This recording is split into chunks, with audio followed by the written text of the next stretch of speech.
வணக்கம். நான் சேடப்பட்டி மு. மணிமாறன். திருமங்கலம் சட்டமன்ற தொகுதியில் மதசார்பற்ற முற்போக்கு கூட்டணியின் சார்பாக, திராவிட முன்னேற்ற கழகத்தின் சார்பாக நம்முடைய ஒப்பற்ற தலைவர் தளபதியார் அவருடைய ஆசையோடு உதயசூரியன் சின்னத்தில் போட்டியிடுகின்றேன். அன்னை தளபதி சேடப்பட்டி அன்னை மணிமாறன் தானே போடுவார். இந்த வட்டம் மணிமாறன் அவர் நல்லா செய்வாங்க, மக்களுக்கு பல மாற்றங்களை கொண்டு வருவாங்கன்னு நினைக்கிறோம். அவங்க நிறைய நலத்திட்டங்கள்லாம் செய்யணும்னு மக்கள்கிட்ட கேட்டிருக்காரு. அதனால இந்த வருஷம் ஓட்டு மணிமாறன் அவர்களுக்கு தான் நான் ஓட்டு போடணும்.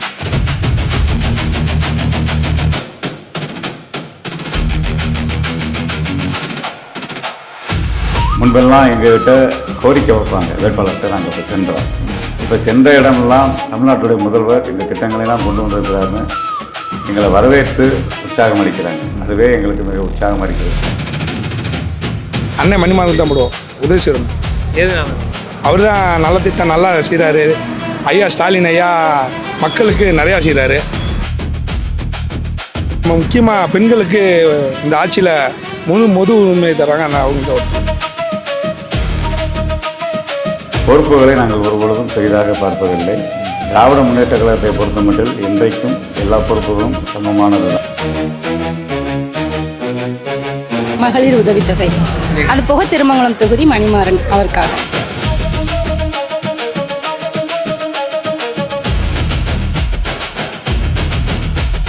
மிகவும் எளிதாக அணுகக்கூடிய இயக்கம் திமுக. எங்களால் முடிந்ததை செய்து கொண்டே இருக்கிறோம். நாங்கள் மணிமாறனுக்கு தான் ஓட போகிறோம்.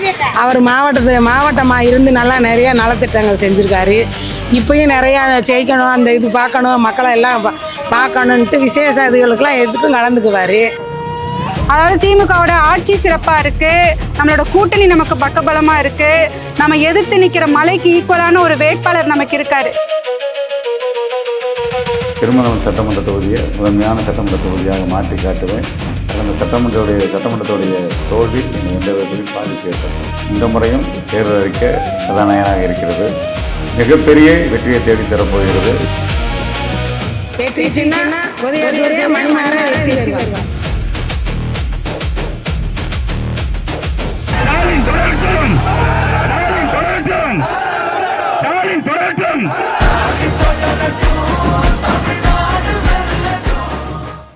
நிறைவான தருணங்கள் NAC ஜுவல்லர்ஸுடன். உங்கள் சத்யாவில் குளு குளு ஏசி ஆஃபர். முன்னணி market எக்ஸ்பர்ட்ஸுடன் enrich money investor awareness conclave April 25. டிக்கெட்டை இன்றே புக் செய்யுங்கள். பார்வையாளர்களுக்கு வணக்கம். இன்றைய தேர்தல் சிறப்பு நேர்காணலுக்கு உங்களை அன்போடு வரவேற்கிறோம். இன்றைக்கு சந்திக்க இருக்கும் வேட்பாளர் ஒரு திராவிட வேரூன்றிய குடும்பத்திலிருந்து பிறந்தாலும் தன்னுடைய எளிய அணுகுமுறைகள் மற்றும் அடித்தட்டு மக்களிடத்தில் பழகக்கூடிய அந்த விதத்தாலும் திமுக தலைமையில் ஒரு பெயர் சொல்லக்கூடிய மாவட்ட செயலாளராக பணியாற்றி கொண்டிருக்கிறார். இந்த முறை திருமங்கலம் தொகுதியில் 2வது முறையாக களம் காண்கிறார் மு. மணிமாறன் அவர்கள். அவங்கள சந்திச்சு தான் இன்னைக்கு நிறைய விஷயங்கள் பேச போறோம். களம் எப்படி இருக்கு அப்படின்ட்டு. சார் வணக்கம். வணக்கம். உங்க கூட பயணம் பண்ணிட்டு இருக்கோம். கடுமையா அது மாதிரி மக்களுடைய வரவேற்பா இருக்கட்டும், நீங்களா இருக்கட்டும், கொஞ்சம் கூட அந்த ஒரு சோர்வை பார்க்க முடியவில்லை. அந்த அளவுக்கு ஒரு உற்சாகமா இருக்கீங்க. இப்போ கூட பாருங்க, முன்னாடி பார்த்தா அந்த வெள்ளை சட்டைக்கும் இப்பவும் அவ்வளவு ஒரு டிஃபரெண்ட் தெரியுது. எப்படி இருக்கு களம்? பகிர்ந்துக்குங்க. களம் அருமையாக இருக்கிறது. திருமங்கலம் சட்டமன்ற தொகுதியை பொறுத்த மட்டில் எங்களுடைய திராவிட முன்னேற்ற கழகத்துடைய தலைவர், தமிழ்நாட்டுடைய முதல்வர் தளபதியார் அவருடைய திட்டங்கள் மிகவும் எழுச்சி பெற்றிருக்கிறது. இந்த எழுச்சியின் காரணமாக திருமங்கலம் தொகுதி முழுவதும் ஒரு உற்சாக வரவேற்பு இருக்கிறது. அந்த உற்சாக வரவேற்புக்கு அடையாளமாக தான் இப்போ என்னை நீங்கள் பார்த்துட்டு இருக்கிறீங்க. இல்லை, எங்களுக்கு ஆச்சரியமா இருக்கு. ஒரு ஒயிட் அண்ட் ஒயிட்ல இருந்துட்டு இப்போ இந்த 20 நாள் 30 நாள் அப்படிங்கிறது ரொட்டீன் சுத்தர மாறி இருக்கும் இல்லையா? இப்பெல்லாம் பார்த்துட்டு நீங்கள் இப்போ இந்த டைம் அப்படிங்கிறது எங்களுக்காக ஏதோ அவசரத்தில் டக்குன்னு டைம் கொடுத்துருக்கீங்கன்னு நினைக்கிறேன். ஆமாம், இப்போ தான் 10 மணி பிரச்சாரத்தை முடிச்சுட்டு வந்திருக்கிறேன். காலை 6 மணி முதல் இரவு 10 மணி வரை தொடர்ந்து பிரச்சாரம் செய்கிறோம், வாக்காளரை சந்திக்கிறோம். அவங்களும் உற்சாகமாக வரவேற்கிறாங்க. முன்பெல்லாம் எங்ககிட்ட கோரிக்கை வைப்பாங்க, வேட்பாளர்கிட்ட நாங்கள் இப்போ சென்றோம். இப்போ சென்ற இடமெல்லாம் தமிழ்நாட்டுடைய முதல்வர் இந்த திட்டங்களெல்லாம் கொண்டு வந்திருக்கிறாருன்னு எங்களை வரவேற்று உற்சாகம் அளிக்கிறாங்க. அதுவே எங்களுக்கு மிக உற்சாகம் அளிக்கிறது. அதனால் எங்களுடைய கோலம் எப்படி மாறினாலும் நாங்கள் உற்சாகமாகவே இருக்கிறோம். அந்த வரவேற்பு உற்சாகத்தோட அடையாளமாக தான் சட்டையில் அது மஞ்சக்கரைன்னு நினைக்கிறேன். ஆமாம், இது ஏதோ ஆராய்ச்சி எடுத்து அதாக. ஆமாம் சார், உங்களுடைய அரசியல், உங்களுடைய தனிப்பட்ட வாழ்க்கை அப்படிங்கிறதெல்லாம் பேசுறதுக்கு முன்னாடி, உங்களுடைய அப்பா இந்த மதுரை மண்ணில் ஒரு திராவிடத்தை வளர்த்தெடுத்த ஒரு மிக முக்கியமான தலைவர்களில் ஒருத்தவங்க. அந்த குடும்பத்தில் பிறந்த உங்களுக்கு குழந்தை பருவத்தில் என்ன ஒரு மைண்ட் செட் இருந்துச்சு? என் தந்தையார் மாணவ பருவத்திலிருந்தே திராவிட முன்னேற்ற கழகத்தில் தன்னை அர்ப்பணித்துக் கொண்டு பேரறிஞர் அண்ணா காலம் தொட்டு தலைவர் கலைஞர் காலம் தொட்டு தொடர்ந்து திராவிட முன்னேற்ற கழகத்தில் பயணித்தவர். இடையே சில ஏற்பட்ட காரணத்தினால், மன குழப்பத்தின் காரணத்தினால் மாற்று இயக்கத்துக்கு சென்றிருந்தாலும் அவர் திராவிட முன்னேற்ற கழக சிந்தனையோடு தான் வாழ்ந்தவர். அவருடைய பிள்ளை என்கிற அந்த அடிப்படையில் அவர் வளர்ந்து வந்த இடத்தை நான் பார்த்து, என் இளமை பருவத்திலே அவரை பார்த்து ரசித்திருக்கிறேன், வியந்திருக்கிறேன். ஆனால் குடும்பத்தில் அவர் சாதாரணமாக தந்தையாகத்தான் இருந்தார் ஒழிய ஒருபோதும் அவர் தன்னை ஒரு அரசியல்வாதியாகவோ அல்லது தான் ஒரு வகித்த பொறுப்புகளை எங்கள் குடும்பத்தில் அவர் காட்டியதில்லை. எங்கள் குடும்பத்தினுடைய தந்தையாராக மட்டுமல்ல, எங்கள் குடும்பத்தில் பிள்ளையாகவும் அவர் இருந்தார். அப்போலாம் சார், ஒரு கவுன்சிலரோட பையனாக இருந்தால் கூட நமக்கு கொஞ்சம் தலக்கணம் அதிகரிச்சிடும். சரி, அப்பா கவுன்சிலர் அப்படிங்கிறது மாதிரி சபாநாயகராக இருந்திருக்காரு, மத்திய அமைச்சராக இருந்திருக்காரு, இவ்வளோ பொறுப்புகள் அகமிச்சிருக்காரு. உங்களுக்கு எப்படி அவர் என்ன பிம்பம் இருக்கும் வெளியிலையும் சரி? நீங்கள் எப்படி எந்த வீட்டு பிள்ளையா இருப்பீங்க வெளியில? அவரே ஆடம்பரம் பண்ணலையே, அப்புறம் எப்படி நாங்கள் பிள்ளைங்க பண்ணுறது? அவரே அந்த ஆடம்பரத்தை விரும்பல, ரொம்ப எளிமையாக வாழ்ந்தார், எளிமையாக தான் இருந்தார். பொறுப்புகளுடைய உச்ச பொறுப்புகள் இருந்தபோது கூட சரி, மத்திய அமைச்சராக இருந்திருக்கிறாரு, சட்டப்பேரவைத் தலைவராக, நாடாளுமன்ற உறுப்பினர், சட்டமன்ற உறுப்பினர் என்று பொறுப்புகள் வகித்தார். கட்சி பொறுப்பிலும் அதே மாதிரி மாவட்ட கழக செயலாளர், மாநில அமைப்பு செயலாளர், பொதுச் செயலாளர், துணை பொதுச் செயலாளர்லாம் போன்ற பொறுப்புகள் இருந்தார். இங்கேயும் திராவிட முன்னேற்ற கழகத்திலையும் மாணவணி செயலாளர் இருந்திருக்கிறாரு. அப்படி எந்த நிலையிலும் அவர் ரொம்ப எளிமையாகத்தான் வாழ்ந்துட்டு போயிருக்கிறாரு. எங்ககிட்ட எளிமையை சொல்லி கொடுத்துட்டு போயிருக்கிறாரு. நாங்கள் எளிமையாக அவர் சொல்லி கொடுத்துட்டு இருக்கிறத இன்னைய வரைக்கும் நான் கடைபிடிச்சிட்டு இருக்கேன் அப்படின்னு ஃபாலோ பண்ணுற விஷயம் என்ன? சொல்லி கொடுத்தாருன்னு கூட சொல்ல முடியாது. சரி, வாழ்ந்து காமிச்சிட்டு போயிட்டாரு. அந்த வாழ்க்கையை பின்பற்றோம். அந்த வாழ்க்கையை பின்பற்றோம். உங்களுக்கு என்ன ஆகணும் சார் ஆசை இருந்துச்சு பள்ளி பருவம், கல்லூரி பருவத்தில்? எனக்கு பள்ளி பருவத்தில் இருந்த ஆசை அப்பா மாதிரி வரணுங்கிற ஆசை தான். ஓ, அப்பா தான். அப்பா என்னவாக இருந்தாரோ அப்படி வரணும்னு ஆசை இருந்தது. இன்றைக்கு அதை பின்தொடர்ந்து வந்திருக்கிறேன். அவர் என்னவெல்லாம் பணி செஞ்சாரோ மக்களுக்கு, அந்த பணிகளை தொடர்ந்து செஞ்சுட்டு இருக்கேன். என்ன ஃபர்ஸ்ட் உங்களுடைய பொலிட்டிக்கல் என்ட்ரி, அரசியலில் அதிகாரப்பூர்வமா நீங்க இணைஞ்சது அப்படின்னா எந்த வருஷம்? அது ஞாபகம் இருக்கா? என்ன நிகழ்வு? நாங்கள் திராவிட முன்னேற்ற கழகத்தில் 2006 நுழைந்த பொழுது என் தந்தையாருக்கு உதவியாக கூட வந்தேன். என் தந்தையாருக்கு உதவியாக, அவர் உடல்நிலை சரியில்லாத நிலையில் இருந்தார். இன்னும் சொல்லப்போனால் அவருக்கு ஒரு ஆண் செவிலியர் போன்று ஒரு மேல் நர்ஸாக தான் நான் அவருக்கு பணியாற்ற கூட வந்தேன். இது ஒரு விபத்து மாதிரி என்ன அரசியலில் கொண்டு வந்து விட்டுருச்சு. எனக்கு ஆசைகள் சிறு வயதில் இருந்தாலும் கூட நான் அரசியல் கட்சிகளில் பொறுப்புகள் வகிப்பதற்கு காரணம் ஒரு விபத்து என்று தான் சொல்ல முடியும். என் தந்தையாருக்கு கொடுக்கப்பட வேண்டியதை எனக்கு அளித்தார்கள். அதை நான் தொடர்ந்து நல்ல முறையில் செய்து கொண்டிருக்கேன். அது ஒரு பெரிய பொறுப்பு அந்த நேரத்தில் வழங்கப்பட்டிருக்கிறத நினைச்சு உங்களுக்கு அந்த நேரத்தில் எப்படி உங்களே நீங்கள் சிந்திக்கிட்டீங்க? இது மாதிரி மாவட்ட செயலாளர் அப்படிங்கிறது பெரிய பொறுப்பு, டிஸ்ட்ரிக்டில் அது ஒரு கட்டமைப்பில் ஒரு மிக முக்கியமான ஒரு இடம். இல்லை, மாவட்ட செயலாளர் பொறுப்புக்கு முன்பே ஒன்றிய கழகத்துடைய செயலாளராக 8 ஆண்டுகள் பணியாற்றியிருக்கிறேன் திராவிட முன்னேற்ற கழகத்தில். இப்பொழுது 12 ஆண்டு காலமாக மாவட்ட கழக செயலாளராக பணியாற்றுகிறேன். பொறுப்புகளை நாங்கள் ஒருபொழுதும் பெரிதாக பார்ப்பதில்லை. திராவிட முன்னேற்ற கழகத்தை பொறுத்த மட்டில் இன்றைக்கும் எல்லா பொறுப்புகளும் சமமானது தான். ஏற்றத்தாழ்வு இல்லாத இயக்கத்தில் இருக்கிறதுனால நான் எந்த பொறுப்புகளையும் பெரிதாக பார்ப்பதில்லை. திராவிட முன்னேற்ற கழகத்தில் தொண்டனாக பயணிப்பதை தான் மிக பெரியதாக கருதுகிறேன். எந்த பொறுப்பில் கட்சியில் இருக்கும்போது மக்கள்கிட்ட இது மாதிரி எளிதாக அவங்க கூட கனெக்ட் பண்ணிக்க முடிஞ்சது?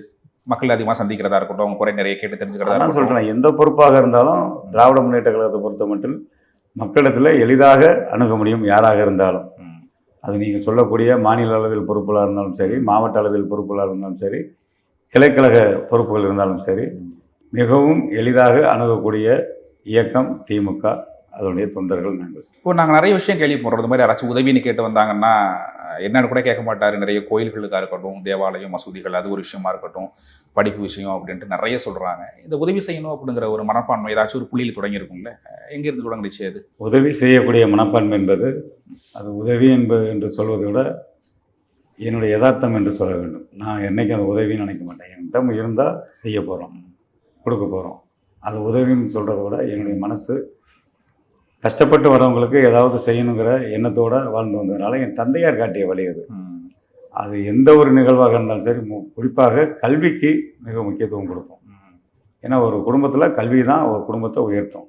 அந்த கல்விக்கு முக்கியத்துவம் கொடுப்போம். அப்புறம் மற்றவர்கள் கிராமத்தில் என்ன சொல்கிறாங்களோ, என்ன கேட்டு வராங்களோ, அந்த பணிகளுக்கு எங்களால் முடிந்ததை செய்து கொண்டே இருக்கிறோம், செய்து கொண்டே இருக்க வேண்டும் என்று விருப்பப்படுகிறோம். நான் ஏன் கேட்குறேன்னா, ஒரு சட்டமன்ற உறுப்பினர் அப்படிங்கிற எந்த ஒரு அதிகாரமும் இல்லாமல் தொடர்ந்து உதவி பண்ணிக்கிட்டே இருக்கீங்க, ஒரு சோர்வு இருக்காதா?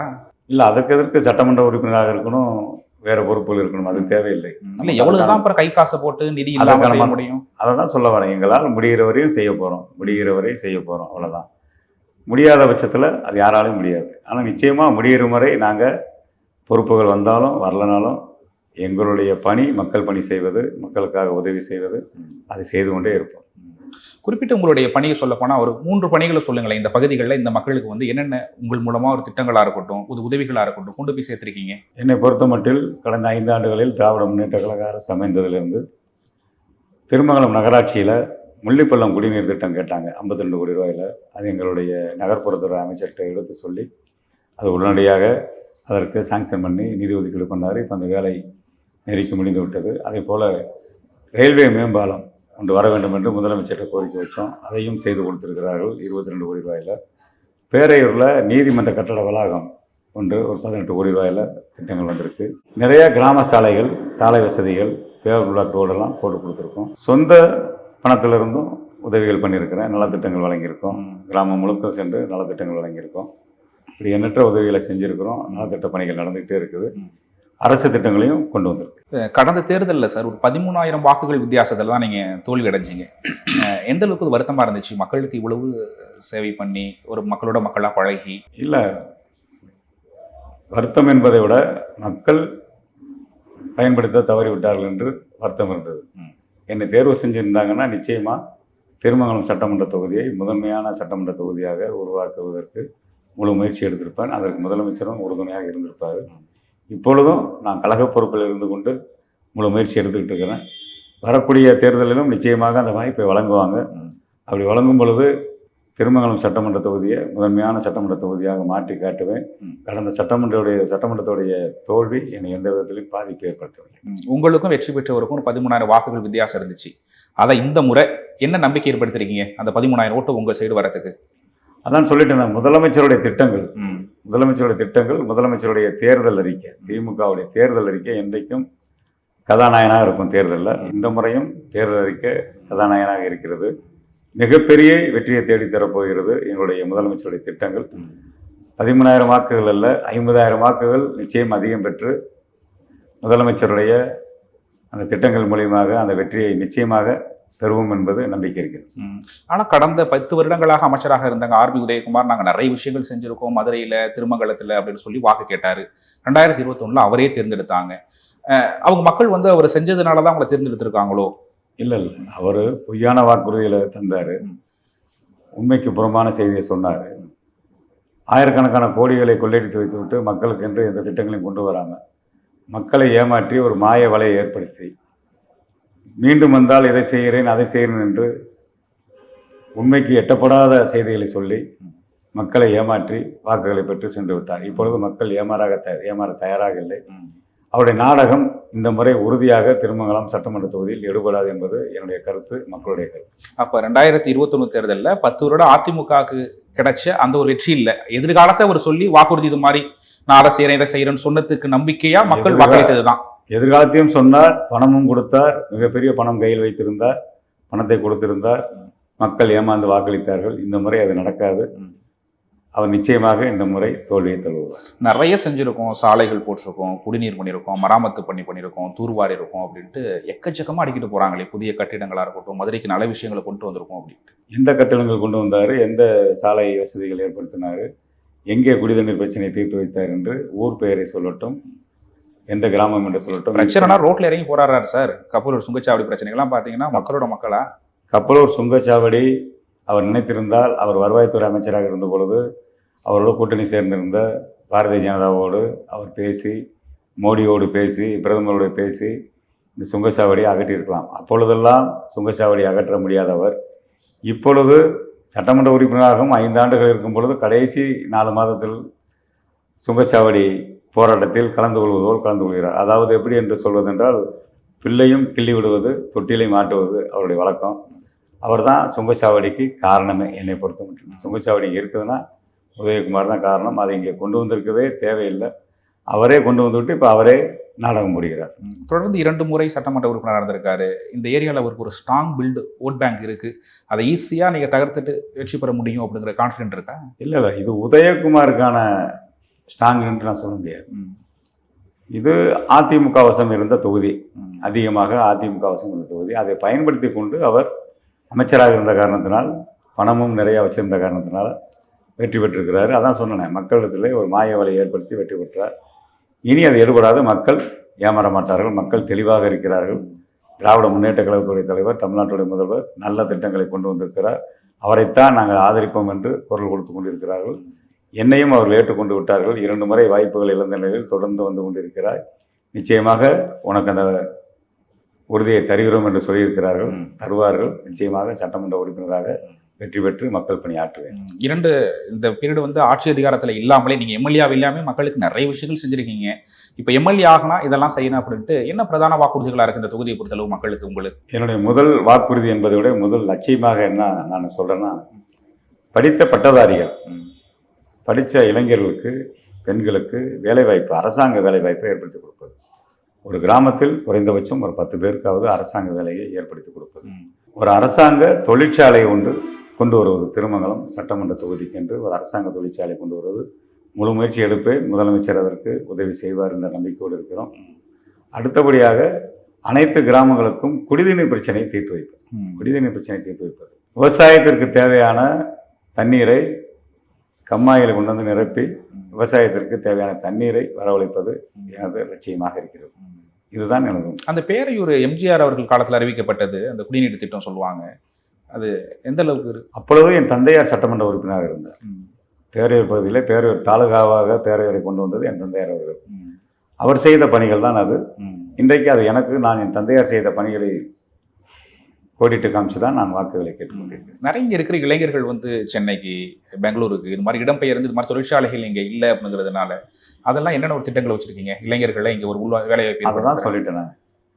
அதான் சொன்னேன், அரசாங்க தொழிற்சாலை இங்கே கொண்டு வரதுக்கான அது நீர்நிலை முக்கியம் அப்படின்றாங்க. அது ஒரு பற்றாக்குறையாக இருக்குது. அது மாதிரி வரத்துக்கு அவங்க யோசிக்கிறதுக்கான காரணம் அந்த தண்ணீர் பற்றாக்குறை அது மாதிரி இருக்குங்களா? காரணம் அதையெல்லாம் சரி செய்து அரசாங்க தொழிற்சாலையை நிச்சயமாக கொண்டு வருவேன். இங்கே உள்ள இளைஞர்களுக்கு வேலை வாய்ப்பு ஏற்படுத்தி கொடுப்போம். அவர்கள் இங்கே இருந்து வேலை செய்து அவர் குடும்பத்தை முன்னேற்றுவதற்கு நிச்சயமாக நான் உறுதுணையாக இருப்பேன். ஓகே சார், தேர்தல் அப்படிங்கிறது உங்களுக்கு புதுது இல்லை. தொடர்ந்து நீங்கள் மாதிரி நிறைய மக்களை பார்த்துருக்கீங்க, அவங்களுடைய முகங்களை பார்த்துருக்கீங்க, இந்த முறையும் பார்க்குறீங்க. கடந்த 2 தேர்தலை சந்திச்ச உங்களுக்கு இந்த தேர்தலில் மக்களுடைய முகத்தை பார்க்கும்போது எந்த அளவுக்கு நம்பிக்கையாக இருக்குது? என்ன ஒரு மாற்றத்தை பார்க்க முடியுது? மாற்றம் திராவிட முன்னேற்ற கழகத்துடைய கூட்டணி வலு ஒன்று. கூட்டணி வலுவாக இருக்கிறது. நான் ஏற்கனவே சொன்னது போல் நாங்கள் நிறைய நலத்திட்டங்கள் பண்ணியிருக்கிறோம். திருமங்கலம் சட்டமன்ற தொகுதியில் திராவிட முன்னேற்ற கழகத்துடைய தலைவர், முத்தமிழறிஞர் தலைவர் கலைஞருடைய பிறந்தநாள் நிகழ்ச்சியை முன்னிட்டு திருமங்கலம் சட்டமன்ற தொகுதி முழுவதும் 1 லட்சம் குடும்பங்களுக்கு நலத்திட்டங்கள் வழங்கியிருக்கிறோம். நான் எப்பொழுதும் சொல்வது போல முதலமைச்சருடைய அற்புதமான திட்டங்கள், இப்போ அவர் அறிவிச்சிருக்க திட்டங்கள், இதெல்லாம் மிக எழுச்சி பெற்றிருக்கிறது. திருமங்கலம் சட்டமன்ற தொகுதியில் மிக மிக அதிகப்படியான வாக்குகளை நிச்சயமாக இந்த முறை உதயேஸ்வரன் சின்னத்தில் வாக்களிப்பார்கள் என்ற நம்பிக்கையோடு இருக்கிறோம். ஓகே சார், இன்னைக்கு உங்க கூட பயணம் பண்ணோம். நிறைய எங்கே பார்த்தாலும் அவ்வளோ ஒரு மக்கள் அந்த அளவுக்கு ஆவலாக உங்களுடைய வரவேற்று அந்த ஒரு இதாக இருக்கட்டும், உங்க கூட இளைஞர்கள் பட்டாளம் அப்படின்ட்டு நிறைய ஒரு வரவேற்பை பார்க்க முடியுது. நீங்கள் இந்த தொகுதியில் ஒரு அதிகாரத்தில் இல்லாமல் நிறைய விஷயங்கள் செஞ்சுருக்கீங்க அப்படின்ட்டு மக்களுடைய கருத்து. இன்றும் நீங்கள் சட்டமன்ற உறுப்பினராகி மக்களுக்கு பல முன்னெடுப்புகளை எடுக்க வேண்டும் என்று எங்களுடைய மனமார்ந்த வாழ்த்துக்கள். எங்களுடைய எந்த குறுக்கீடும் இன்றி நீங்கள் வந்து மக்கள்கிட்ட ஒரு நிமிஷம் உங்களுடைய ஓட்டு கேட்குறதா இருக்கட்டும், உங்களுடைய இது நீங்கள் மக்கள்கிட்ட பேசிக்கலாம். வணக்கம், நான் சேடப்பட்டி மணிமாறன். நான் திராவிட முன்னேற்ற கழகத்தில் உதயேஸ்வரன் சின்னத்தில் திருமங்கலம் சட்டமன்ற தொகுதியில் போட்டியிடுகின்றேன். நிச்சயமாக எனக்கு ஒரு வாய்ப்பை தாருங்கள் என்று உங்களிடத்தில் கேட்டு வந்திருக்கின்றேன். அந்த வாய்ப்பை நீங்களெல்லாம் தருவீர்கள் என்ற நம்பிக்கையோடு சொல்கிறேன். 2 முறை வாய்ப்புகளை இழந்திருக்கிறேன். வாய்ப்புகளை இழந்த நிலையிலும் தொடர்ந்து என்னால் முடிந்த பணிகளை நான் தொடர்ந்து செய்திருக்கிறேன். என் சொந்த முயற்சியிலும் செய்திருக்கிறேன். அரசாங்கத்தின் மூலியமாக செய்து கொடுத்திருக்கிறேன். ஒட்டுமொத்த திருமங்கலம் வாக்காளர்கள் என்னை இந்த முறை நீங்கள் தேர்வு செஞ்சீர்கள் என்று சொன்னால் நிச்சயமாக தொகுதியுடைய அத்தனை அடிப்படை தேவைகளையும் செய்து கொடுத்து ஒரு முன்னோடி தொகுதியாக திருமங்கலம் தொகுதியை முன்னேற்றுவேன் என்று உறுதியளிக்கிறேன். ஆதரியுங்கள், ஆதரியுங்கள், ஆதரியுங்கள். நன்றி. உங்கள் ஓட்டு யாருக்கு? அண்ணன் மணிமாறன் தான் போடுவோம். எதுனால போடுறீங்க? மகளிர் உதவித்தொகை. அவர் தான் நலத்திட்டம் நல்லா செய்கிறாரு, மக்களுக்கு நிறையா செய்கிறாரு. மக்களுக்கு பல மாற்றங்களை கொண்டு வருவாங்கன்னு நினைக்கிறோம். எல்லாமே நல்லா செய்வார்னு நம்பி போட போகிறோம். மணிமாறனுக்கு திட்டங்கள் நிறைய கொண்டு வரன்றக்காக திமுகவுக்கு நாங்கள் போட்டு போடுவோம். ரீசன்லாம் இல்லை, எனக்கு அவரை பிடிக்கும், அதனால் அவருக்கு எல்லா உதவியும் பண்ணியிருக்காருண்ணா. மாதம் 1000 ரூபா மகளிர் தொகை அனுப்பியிருக்காரு. எங்கள் ஊர் வேமனியா கோயிலுக்கு 2 லட்சம் ரூபா அனுப்பியிருக்காரு. இந்த வட்டம் கண்பாடு முறையில் உதவி மணிமாறன்லாம் சேர்க்க வைக்கிறோம். அண்ணன் வந்த பிறகு எங்களை எல்லாம் செஞ்சிருக்காங்க, எடுத்திருக்காங்க. அதுவாச்சும் நாங்கள் அண்ணன் தேடி வந்திருக்கோம். நாங்கள் இந்த மாதிரி வெளியில் கிராமத்துல வந்து நாங்கள் வந்திருக்கோம். அவர் மாவட்டமாக இருந்து நல்லா நிறையா நலத்திட்டங்கள் செஞ்சுருக்காரு.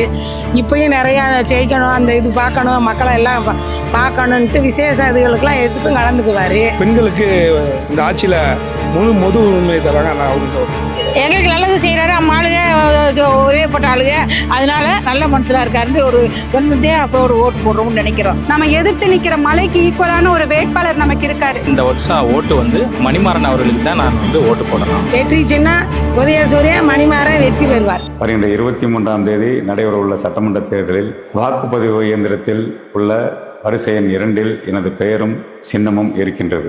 ஆகவே அந்த வரிசை எண் 2இல் உள்ள பட்டனை அளித்து உதயேஸ்வரன் சின்னத்திற்கு வாக்களித்து என்னை அமோக வெற்றி பெறச் செய்யுமாறு அன்போடு கேட்டுக்கொள்கிறேன். நிறைவான தருணங்கள் என்ஏசி ஜுவல்லர்ஸுடன். உங்கள் சத்யாவில் குளு குளு ஏசி ஆஃபர். முன்னணி market எக்ஸ்பர்ட்ஸுடன் enrich money investor awareness conclave April 25. டிக்கெட்டை இன்றே புக் செய்யுங்கள்.